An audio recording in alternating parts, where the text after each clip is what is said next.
Hello, everybody. Scott Golden here with the World Class Championship Wrestling Review Series, and we are fastly going through the month of July, the month of July here in World Class Championship Wrestling 1987. They go to a rodeo arena in Mesquite, Texas for the next couple of shows.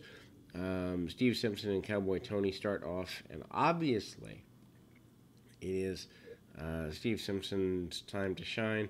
Obviously, the Simpsons and Tony and Emery is where they're going. Really basic match here, but good nonetheless. Simpson shows why he's a star.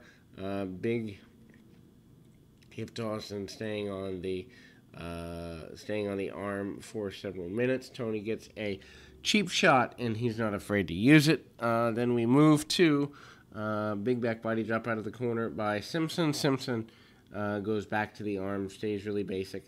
Steve Simpson's one of those guys, the more I watch him, I think he's a guy who maybe, if he hadn't been from South Africa, and I'm sure there's visa issues there, maybe if he was more willing to travel, or maybe he was making really good money in Texas. But I'm surprised that he never left Texas and became some sort of national, I wouldn't say, national star like Intercontinental Champion or anything, or U.S. Champion, but I think for him not to get a mainstream run in a national company strikes me as odd and a shame. Clothesline by Boy Tony to get things going back his way for just a bit, and Tony comes up and goes after the continuation of the match. Simpson goes to the outside, and that is a pretty big deal. The match goes on, and we eventually see a conclusion to the contest. Different graphics, by the way, that they've continued to use. And, Boy Tony is unhappy with his loss. Anyway, we go to Ted Arsini and Matt Bourne.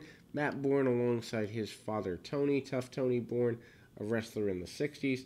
And of course, now, guys in the 60s wouldn't get hardly any credit, but a lot of what happened in the 60s and 70s led to the boom period that we see today. Tough Tony Bourne with a much more brawling-based style in comparison to what we see today.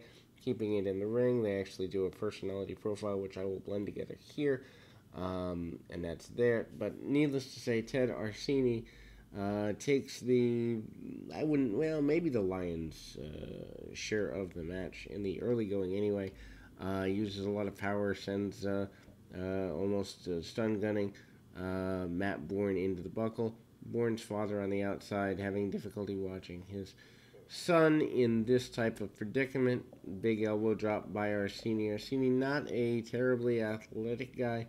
There for the size, there for the power. We do see a close-up of Tough Tony Bourne trying to coax his son on, and there is that. Referee gets in the middle, tries to get things going back the right way. Bourne manages to blast Arsini, but can't even knock him off his feet. That'll tell you a lot because Bourne is powerful, but Arsini's just super stud strong, and Arsini gets a victory because of holding on to or Percy Pringle holding on to the foot. Almost looks like he got the victory there, and the referee having to get in to try to break things up. But needless to say, the match seems to be in chaos, and again, Percy Pringle tries to interfere. Bourne finally gets a hold of Pringle, gives him a few shots on the floor. Then we go to Rock and Roll RPMs versus Al Madril and Manuel Villalobos, again with the different graphics. Villalobos being an international star, a pretty big deal to have him in town. He's a big star in Mexico. Manuel Villalobos, is that big deal in the Mexican territory. Needless to say, RPMs are up and down throughout the match. They do a good bit of bumping here.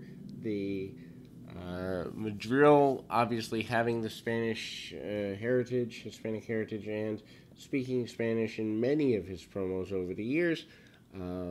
So kind of having him have that more Latin nature is also good. Match is relatively slow. The RPMs managed to keep it slow. Madril, known for more tactical wrestling anyway. Villalobos comes in, adds a little bit more speed, a little bit more pizzazz. But if you notice, he's only in short term during the early stages of the match anyway.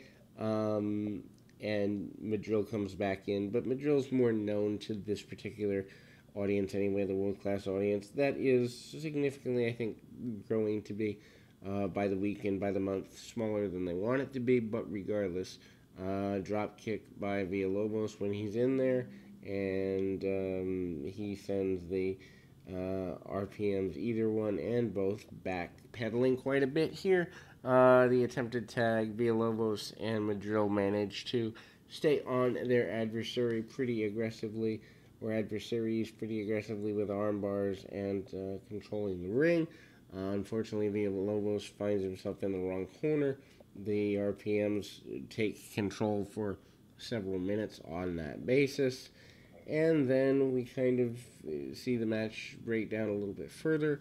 All four men in the ring at a point, and that creates some challenges for the official. Also, the fans are on their feet. This crowd certainly seems to like very basic wrestling, but at the same time, they do get up for tag matches when all four guys are in the ring, more so maybe than other territories do.